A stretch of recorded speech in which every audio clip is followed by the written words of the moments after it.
wanted to study in a more generalized population without selection, with all patients, how many mutations, BRAF mutation do they have, and also we wanted to see in the patients you get a biopsy and you can do tissue microarray on. They are also selected patients, you know, and we also wanted to see is there a difference among patients having a biopsy where you could not make a biopsy to make the mutation status.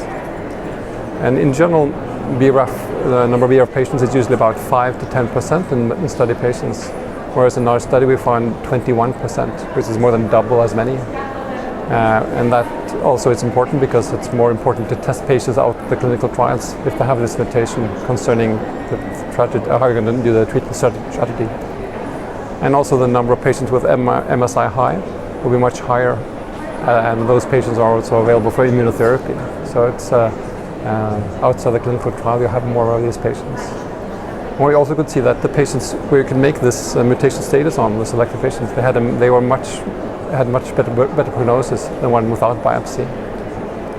Those without a biopsy with a mutation status, they had worse survival, received inferior therapy, and much more prognostic factors. So all the information we have on these tumor tissue, they are highly selected patients, and we don't really know much about the worst patients, those not going into the studies, and when tumor tissue is not available. So it's a very underexposed issue that there's a very lot of bias going on in our recommendations.